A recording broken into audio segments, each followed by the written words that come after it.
Bonjour mes déçus co-créateurs, c'est Lilou, je suis à Toulouse, au Forum de Toulouse, c'est ça ? Absolument, le Forum de Toulouse sur la nouvelle économie. Et vous étiez un des, ce matin, le premier conférencier, donc je suis ravie de vous avoir en interview pour pouvoir partager toute cette information-là avec tous les internautes, le plus de personnes possible, parce que ce monde est en train de changer, ce monde est en train de bouger, et des fois on passe par des petits burn-out, n'est-ce pas ? On passe par des moments difficiles. Je sais qu'à 30 ans, il vous est arrivé un souci au niveau de la boîte crânienne, où il y a une tumeur. Ah oui, on se tutoie ou on se voit ? Ah, je sais pas. On co-crée ? On co-crée, on va se tutoyer. On se tutoyait. Et oui, c'était il y a pas mal de temps déjà, c'était en 94, j'étais jeune dirigeant d'entreprise avec beaucoup d'ambition et d'énergie, et effectivement j'ai connu en 94 un burn-out assez puissant qui m'a amené à l'hôpital avec une tumeur importante dans la boîte crânienne et avec un diagnostic médical qui était quand même très incertain à l'époque, puisqu'on m'a retiré la tumeur, mais on m'a retiré également l'hypophyse ou la glande pituitaire, que certains connaissent, qui est un centre vital du corps humain, qui contrôle tout le système endocrinien. Et quand j'ai quitté l'hôpital, le médecin m'a dit « La bonne nouvelle, c'est que tu es en vie.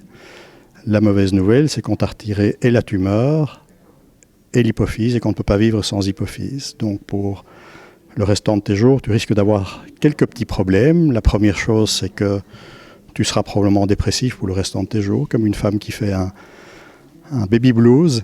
Ton espérance de vie sera réduite d'une 15aine d'années, m'a dit le médecin. Tu ne pourras plus avoir d'enfants. Et puis tu devras vivre sous médication. Certains à prendre 3 fois par jour sous forme d'injection. Si tu ne le fais pas, tu seras dans le coma dans les 48 heures. Ça, c'était ma feuille de route au mois de septembre 1994. Alors forcément, il y a plusieurs manières de réagir. Il y a la manière plus traditionnelle, mais tu n'as pas choisi cette façon. Tu as été explorer pas mal de choses. C'est extraordinaire. Comment tu es arrivé à quelque part vouloir comprendre comment cet univers fonctionne, décider de se guérir de manière différente ? Ah, écoute, je m'y suis pris par plusieurs axes. La première chose, c'est que je n'étais pas détruit par le diagnostic, parce que j'avais compris une chose extrêmement importante, c'est que la médecine, pour laquelle j'ai plein de gratitude, elle m'a sauvé la vie, c'est pas une science exacte, c'est un art. C'est tout à fait vrai. J'ai entendu ça en conférence, c'est assez épatant, c'est la première fois que j'entends ça. Science, art, oui. C'est un art, ça veut dire que le diagnostic n'est jamais définitif, première chose. Et puis la deuxième chose, aujourd'hui c'est monnaie courante, surtout sur la télé Lilou, c'est qu'il y a un lien entre ton esprit et ton corps. Et le médecin à l'époque m'avait dit, ton état psychique a une influence sur ton état chimique. En clair, tes pensées, tes émotions impactent ton système immunitaire, ton système cellulaire. Et il m'a dit, tu prends du stress traditionnel qu'on a tous simplement pour faire avancer les choses, tu mets dessus des émotions très négatives, rancœur, amertume, colère, et il me dit, tu t'injectes à toi-même le poison, ça tue plus que l'alcool et le tabac. Or, j'avais compris que c'est ce que j'avais fait les 12 mois précédents. Et donc, en quittant l'hôpital, je me suis dit, si j'étais capable de presque me tuer par une mégestion de mes émotions, peut-être je suis capable d'aller plus loin que ce que dit la science en changeant mon mode de vie. Et donc, j'ai changé mon mode de vie. La première chose, c'est que je me suis remis à faire beaucoup de sport, ce qu'on appelle du cardiovasculaire, de la course à pied, du vélo, de la natation et beaucoup de courses en haute montagne. Je suis monté très souvent, soit dans l'Himalaya ou dans les Alpes ou dans les Andes. J'adore ça. Et il se passe une chose, c'est que quand tu fais du cardio, comme ça, en fait, tu allumes dans ton cerveau l'hormone du bonheur. Et petit à petit, ça m'a amené dans une autre dimension. Comment on s'ouvre à cette autre dimension ? Parce que des fois, on est obligé de passer, il semble, par la case souffrance. Alors, il y a une chose, je me suis remis à faire beaucoup de sport. Je me suis mis à manger très différemment, sans lire aucun traité de diététique, simplement en écoutant mon corps. Et puis, il y a un livre pour moi qui a été fondateur, que tu connais très certainement, qui est Le pouvoir du moment présent, d'Eckhart Tolle, que j'ai lu, je pense, sur mon lit d'hôpital. Et c'était une révélation, parce qu'Eckhart Tolle disait, nous, occidentaux, on vit toujours avec l'angoisse du futur et l'amertume du passé. On a un polluant mental qui soupèse, qui analyse, qui juge, qui est une tempête permanente. Mais il dit, rien ne s'est jamais passé dans le futur ni dans le passé, tout s'est toujours passé au moment présent et on n'y est pas. Et ça, pour moi, ça a été un déclic. Et donc, ce que j'ai voulu faire également, c'est apprendre à maîtriser mes pensées et mes émotions. Et donc, depuis plus de 20 ans, je pratique la pleine conscience et la méditation 40 minutes par jour. Et ça, cette approche-là, a fait que j'ai jamais été dépressif, que j'ai encore eu deux enfants, deux solides gaillards. Et de façon beaucoup plus interpellante pour la médecine, c'est que j'ai réussi à me défaire de tous les médicaments. Et donc ça reste un point d'interrogation. Je vis sans hypophyse et sans médication. Est-ce qu'il y a des choses que tu ne veux plus faire, que tu ne souhaites plus faire, que tu ne souhaites plus avoir, qui fait partie pour toi de cet ancien monde, de cette ancienne manière de fonctionner, que tu essayes d'éviter? Ou comment en fait tu vis ce quotidien? Une hygiène de vie est d'être beaucoup plus aligné, beaucoup plus ancré. J'essaie de travailler tout le temps la cohérence entre mes 4 corps. Mon corps physique, le temple de l'âme. Le corps mental, il n'y a pas de bonnes ou de mauvaises pensées, il y a simplement des énergies qu'il génère. Suivant que tu décides de mettre ta pensée sur quelque chose de constructif ou sur quelque chose qui alourdit.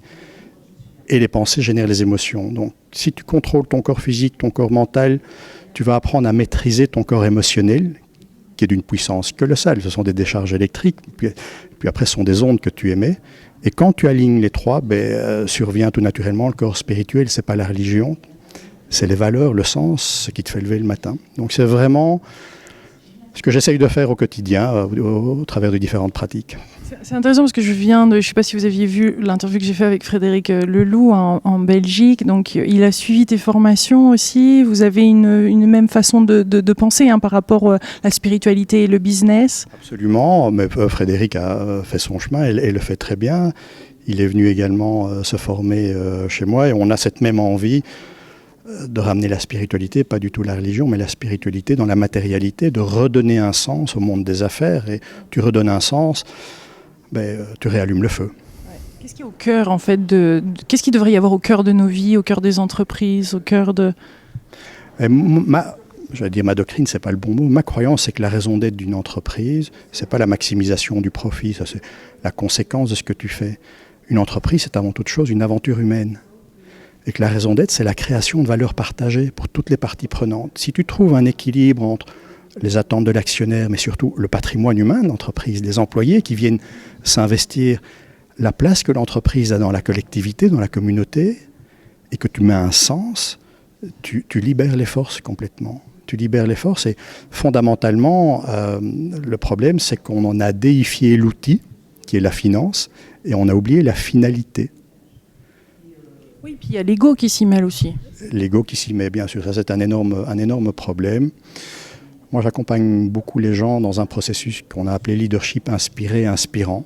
Je pense qu'un des plus gros problèmes de notre monde est un problème de leadership, c'est lié à l'ego. On a beaucoup de gens au pouvoir et pas assez de gens au service.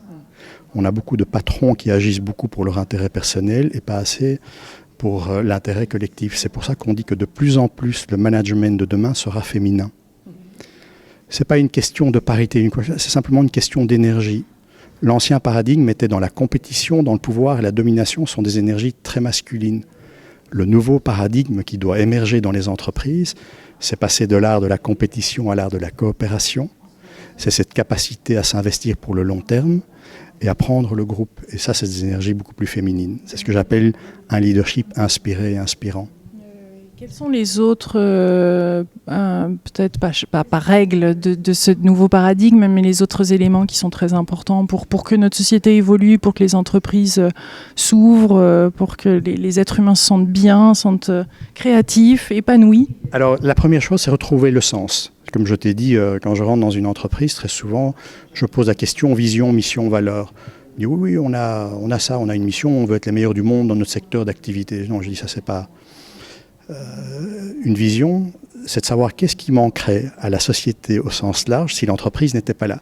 C'est pas vouloir être le meilleur du monde, c'est vouloir être le meilleur pour le monde, au travers de ce que je fais. Donc extrêmement important, pourquoi l'entreprise existe, quels sont les produits qu'elle entend commercialiser pour tendre vers cette vision, et probablement la chose la plus importante, ce sont les valeurs, c'est l'ADN, la façon dont elle interagit.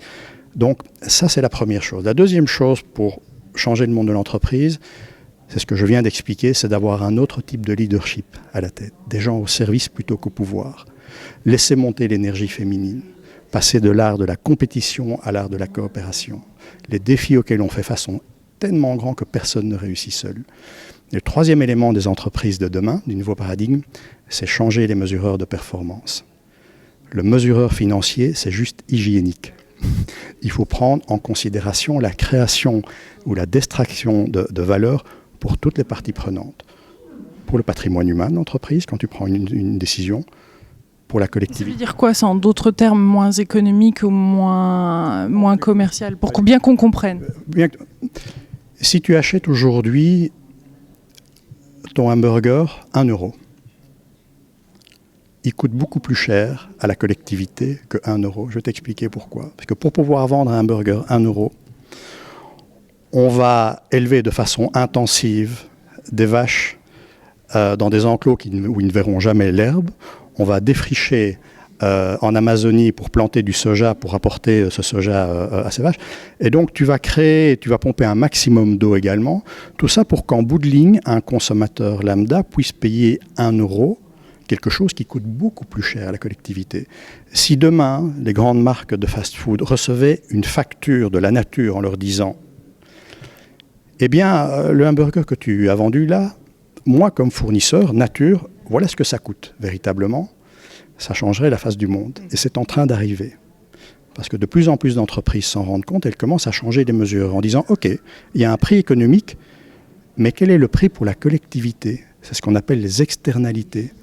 Ça coûte combien à la collectivité, ça coûte combien à l'environnement, le hamburger que je vends 1 euro. C'est ça, changer les mesureurs. C'est en train d'arriver. Ça part d'un mesureur macroéconomique qu'on appelle le produit intérieur brut, qui est complètement fou. Plus il y a de cancer, plus le produit intérieur brut augmente. Pourquoi ? Parce que plus il y a de cancer, plus on va vendre des médicaments. Et le produit intérieur brut ne calcule qu'une seule chose, c'est le chiffre d'affaires et le développement du commerce. Pas le coût pour la société. Alors, en tant que consommateur, nous, on sait qu'on a un rôle à jouer et qu'il y a des produits à acheter où il y a des choses à soutenir et pas à soutenir. Donc, c'est chouette cette histoire d'hamburger, là, parce qu'on le comprend concrètement dans nos vies, qu'en effet, tous les jours, c'est un choix et que le choix de manger cet hamburger n'est même pas seulement quelque chose de nutritif, qui n'est pas seulement peut-être moins équilibré pour notre santé, mais qui en plus pénalise vraiment la planète. Il faut qu'on s'en rende compte. C'est des images fortes comme ça, ou c'est des conversations comme celle-ci, je trouve, qui nous permettent après d'être un peu plus conscients en tant que consommateurs. Tout à fait. Et le travail que tu fais de conscience est extrêmement important parce que la clé, elle est là. C'est un saut de conscience. Tout existe. Nous avons la capacité de tout changer, de tout améliorer, d'aller vers un monde beaucoup plus pérenne. Mais ça passe par un saut de conscience. C'est se désenclaver de fausses croyances. Oui. Et de faux dogmes. Et il y a un dogme économique qui nous explique, je sors d'une école de commerce où on m'a appris que la raison d'être d'une entreprise, c'était la maximisation du profit. C'est pas vrai, ça ne peut plus être vrai. Parce que si tu ne fais que ça, tu crées des effets négatifs pour la collectivité, pour tes enfants, pour les futures générations. Tu dois intégrer le tout. Et quels sont les autres dogmes ? Parce que tu en as mentionné plusieurs justement dans cette conférence. Moi, je dis... Il y a d'autres comme ça qui font réfléchir. C'est vrai, on est avec ça finalement. On ne challenge pas forcément ces dogmes, mais ça nous limite notre existence. Hein. Ben écoute, tu as des dogmes et des fausses croyances dans tous les domaines. Dans le domaine religieux, moi je dis toujours, la pensée unique. Le fait que tu aies une appartenance religieuse, je respecte complètement, mais que tu dis, en dehors de ça, il n'y a pas de vérité. Et il y a malheureusement des centaines de millions de gens qui pratiquent ça. Ça t'amène à l'intégrisme. Se soumettre au dogme, se soumettre à la lettre sans comprendre l'esprit, c'est une aberration. Tu as fréquenté assez de mystiques, de chamans et autres pour savoir que c'est beaucoup plus large que ça. Le dogme scientifique, il existe. Il existe. La science est très rarement exacte. Regarde ce qui se passe aujourd'hui avec la physique quantique, les ruptures que ça engendre. Donc le monde est en train d'évoluer. Ce qu'il faut, c'est une ouverture de conscience. Accepter que ce qui était vrai hier ne l'est plus aujourd'hui. Le contexte a changé et qu'un autre monde est possible. Mais si les gens avaient un niveau de conscience, je dis surtout nos dirigeants plus larges, je pense que les guerres s'arrêteraient instantanément et que le système économique devrait être beaucoup plus viable. Mais souvent, c'est un déclic, c'est un moment. Là, c'est passé pour toi par un burn-out et des fois, ça passe par la case, l'entreprise commence petit à petit à avoir de moins en moins de profits, il y a des paniques, il y a des peurs, il y a des sociétés qui sont en redressement judiciaire tous les jours. Donc, et ça engendre des suicides, ça engendre des familles qui sont éclatées, des personnes qui perdent leur emploi, il y a des conséquences là. Et il y a une phrase qui dit que tu n'apprends pas par la sagesse, tu l'apprends par la douleur, très souvent malheureusement. Et moi, je ne crois pas que tout le monde doive passer par là. Il y a l'émergence d'une conscience globale, et c'est aussi au niveau des générations. J'ai un petit peu plus de cheveux gris que toi, et je vois qu'à ta génération, les choses changent énormément. Et partout, quand je vais dans les entreprises, quand je parle aux actionnaires, ce sont les jeunes qui font bouger les choses. Il y a des gens avec la même couleur de cheveux qui comprennent, c'est ce que j'appelle les passeurs. Mais ceux qui sont derrière sont les bâtisseurs. C'est en train d'arriver. Concrètement, c'est en train d'arriver dans le monde entier, parce que tu voyages? Oui, écoute, moi je suis comme toi, je vais souvent aux États-Unis, je vais souvent en Asie, parcours à peu près l'Europe, partout. C'est en train d'arriver, alors les gens disent c'est où? D'abord, il y a des millions de révolutions silencieuses. Je pense que c'est en train d'arriver au travers de citoyens et d'entrepreneurs. Il ne faut pas avoir fait des grandes écoles, les citoyens deviennent entrepreneurs, n'attendent plus grand-chose du système en place, se mettent en route et co-créent au travers des systèmes Internet. Et la deuxième chose qui me rend enthousiaste, même si le passage est difficile, c'est que pour changer un système, tout le monde ne doit pas changer. Il y avait des études qui ont été faites au MIT aux États-Unis qui montraient que si tu veux changer une organisation, une population, un pays, tu dois avoir 3 à 5% de gens qui sont des maîtres, donc qui ont une vision forte, qui partagent cette vision, donc au-delà de leur intérêt personnel. Ces 3 à 5% vont générer 12 à 15% de chevaliers, c'est-à-dire des gens qui vont prendre cette vision, se la cheviller au corps et agir en conséquence. Et quand tu arrives aux alentours de 18-20% de la masse critique, tu as 60% du système qui bascule derrière. Et tu emmènes le système vers un nouveau paradigme. Pour moi, c'est ce qu'on est en train de vivre. J'aime beaucoup cette description, oui, ça me parle. C'est impressionnant que des États-Unis, je vois qu'il y a tellement de recherches qui sont faites et il y a une ouverture, ça des fois on ne le voit pas trop en tant qu'Européen ou même Français ou Belge, qu'il y a plein de choses qui se passent outre-Atlantique et au-delà du développement technologique, il y a un développement humain qui se passe en Californie, principalement sur la côte californienne. Il y a beaucoup de choses à apprendre et on a envie d'avoir parce que je sais que tu as passer du temps à regarder les travaux de Drunvalo Melchizedek, de d'autres chamans et d'autres personnes et d'autres enseignants à travers les États-Unis. Oui, parce que je pense qu'il faut relier science et conscience. Et donc, moi, je suis un dubitatif enthousiaste. Et ce que j'ai appris à Palo Alto, justement, quand j'ai été faire ces voyages d'études dans ces entreprises qui changent le monde. Au cœur de la Silicon Valley. De la Silicon Valley. J'ai été visiter un jour une entreprise que tu connais peut-être, qui s'appelle IDEO, qui est une des entreprises les plus créatives aux États-Unis. C'est eux qui ont inventé la souris du Mac. Donc, ils ont des processus de créativité absolument incroyables. Et ce qu'ils m'ont dit, et la première chose quand tu arrives dans cette entreprise, ils disent c'est pas grave de se tromper. Parce qu'on n'a pas vraiment intégré de ce côté-ci de l'Atlantique. Et la deuxième chose, ils m'ont dit, il vaut mieux demander pardon que demander la permission. Fais-le, avance, explore. À la Steve Jobs. Absolument, explore. Et donc, c'est la force de Steve Jobs. Quand tu lis sa vie, il a fait quoi? Il a connecté des silos. Il était fasciné par le design et l'architecture, une quête spirituelle permanente, et il voulait créer des outils électroniques qui changent le monde. La force de Steve Jobs, c'est d'avoir connecté les silos et de ne jamais avoir regardé un ordinateur avec les yeux d'un informaticien, mais avec les yeux d'un utilisateur final. Ça, tu le trouves effectivement en Californie, à Palo Alto, mais ce qu'il y a de génial, c'est que les gens pensaient les Américains non, parce que quand tu es à Stanford, quand tu es dans les universités, quand tu es chez Google, tu te rends compte qu'il y a énormément d'Européens qui sont là. Simplement, la force qu'ils ont, c'est de créer un vacuum, de créer un contexte qui est propice à la créativité. C'est essayez beaucoup, trompez-vous vite, chutez 7 fois, se relever 8. Mais il y a ce côté persévérant et à un moment de temps on ne sait plus parce que des fois on persévère dans une direction et en même temps il faut reconnaître ou changer de parcours ou se remettre en question.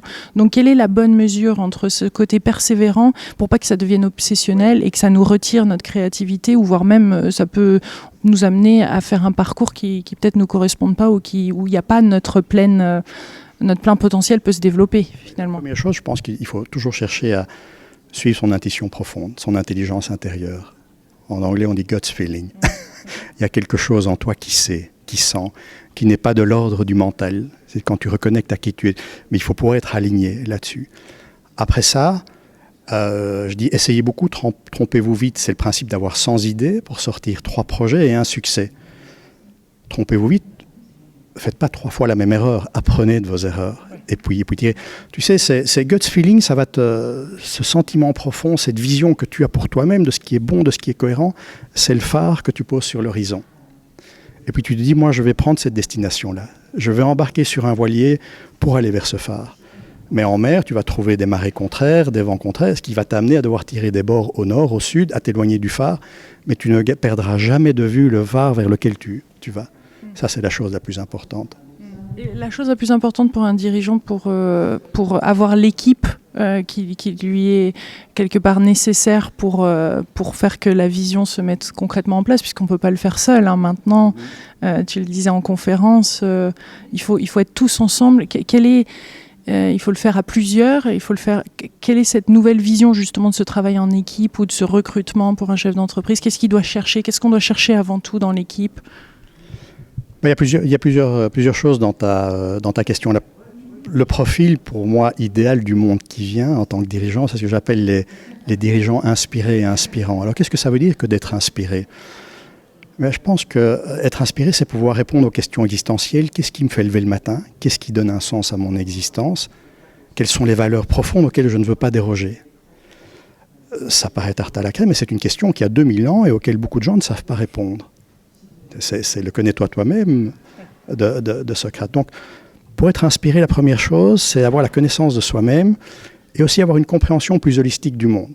Savoir qu'on vit dans un monde qui est interconnecté, que les actes que tu poses, des pensées que tu émets, ont une influence sur le monde et ça te revient. Si tu veux être inspiré, connais-toi toi-même et connais le monde. C'est une première chose. Après ça, il faut devenir inspirant comme dirigeant au quotidien, dans les gens dont tu as la responsabilité. Ce que j'ai pu observer sur tous les continents, pour être inspirant, la première des choses, c'est la notion de courage.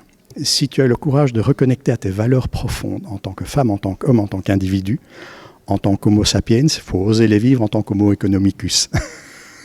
Ça, c'est extrêmement important. Et ça, c'est pas facile. Parce qu'on vit dans un modèle économique où très souvent, les valeurs que tu veux transmettre à tes enfants sont très différentes que les valeurs que le système économique t'impose de vivre. Il faut du courage. Et si tu as des responsabilités comme dirigeant, il faut du courage parce que parfois, tu dois prendre des décisions très difficiles.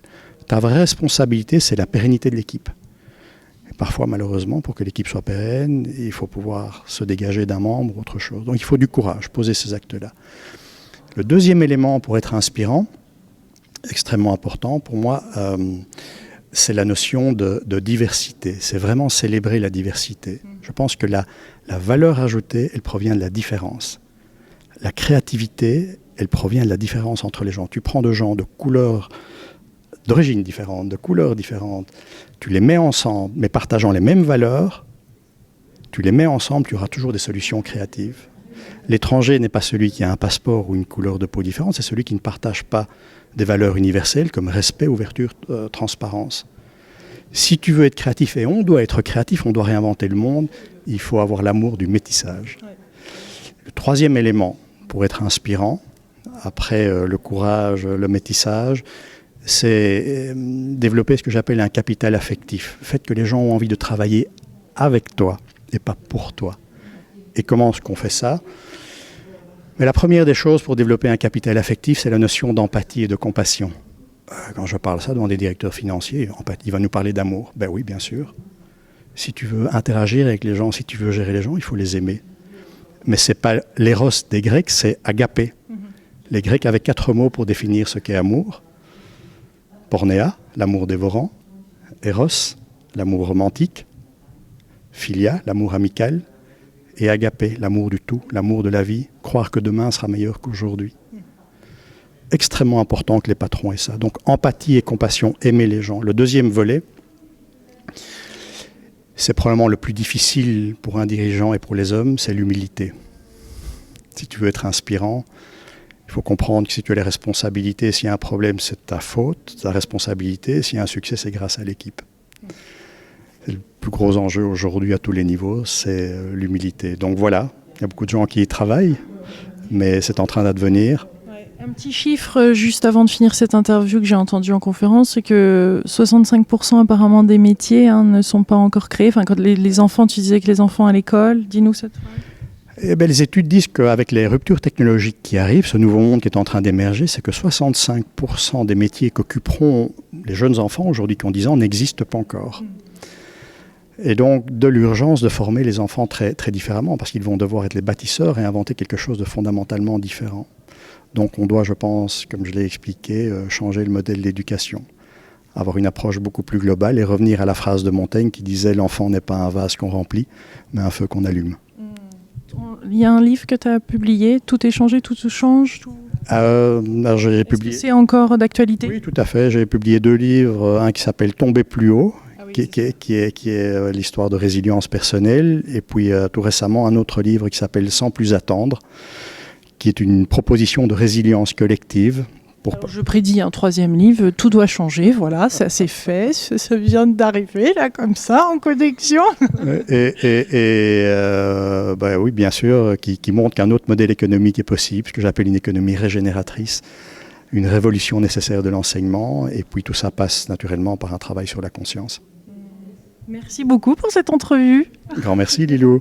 Et plein de gros bisous à vous, délicieux co-créateurs. Partagez ces petites vidéos, qu'elles se répandent à travers tout le cyberspace, n'est-ce pas? Hein? Bye bye, much love.